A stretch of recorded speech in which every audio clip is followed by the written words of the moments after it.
சூர்யாவுடைய சூர்யா 46 படத்தோட அனௌன்ஸ்மெண்ட் இப்போ வந்திருக்கு. இந்த படத்தை வாத்தி லக்கி பாஸ்கர்னு தரமான படங்களை டைரக்ஷன் பண்ண வெங்கி அட்லூரி தான் டைரக்ஷன் பண்றாரு. இந்த படத்துல ஹீரோயினா மமிதா பைஜுவும் இந்த படத்தோட மியூசிக் டைரக்டரா ஜிவி பிரகாஷ் ஆன்போர்டு ஆகியிருக்காங்க.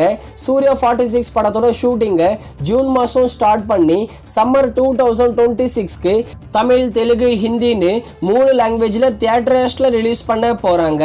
அடுத்ததா தலைவன் தலைவி பாண்டியராஜ் டைரக்ஷன்ல நம்ம விஜய் சேதுபதி, நித்யா மேனன், யோகி பாபு இவங்கெல்லாம் சேர்ந்து நடிச்சிருக்காங்க. இந்த தலைவன் தலைவி படத்தை ஜூலை மாதம் ரிலீஸ் பண்ண போறாங்க தியேட்டர்ஸ்ல. பாண்டியராஜ்க்கு இந்த தலைவன் தலைவி படம் நல்ல கம்பேக் படமா இருக்கும்னு சொல்றாங்க. வெயிட் பண்ணி தான் பார்க்கணும். அடுத்ததா டிடி நெக்ஸ்ட் லெவல் இந்த படத்தை பிரேம் ஆனந்த் டைரக்ஷன் பண்ணியிருக்காரு. சந்தானம், யாஷிக் ஆனந்த், கௌதம் மேனன், செல்வராகவன் இவங்கெல்லாம் சேர்ந்து நடிச்சிருக்காங்க. இந்த படம் தமிழ்நாடுல எதிர்பார்த்த அளவுக்கு போகல. இது வரைக்கும் தமிழ்நாடுல 10 crore கிட்ட தான் கலெக்ஷன் பண்ணிருக்கு. இந்த படம் ஒரு ரொம்பவே ஆவரேஜான படம். டிடி நெக்ஸ்ட் லெவல் படத்தோட டிஜிட்டல் ரைட்ஸ் இந்தியாவில் அமேசான் பிரைம் வாங்க தான் அதிகமான வாய்ப்பு இருக்கு.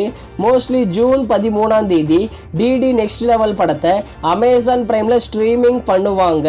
அடுத்ததா ராணா நாயுடு இந்த படத்துல இந்த சீரீஸ்ல நம்ம ராணா டகுபதி தான் லீடா நடிச்சிருக்காரு.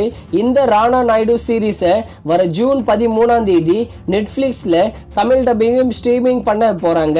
இந்த ராணா நாயுடு சீசன் 2 தான் ஜூன் 13 ரிலீஸ் பண்ண போறாங்க.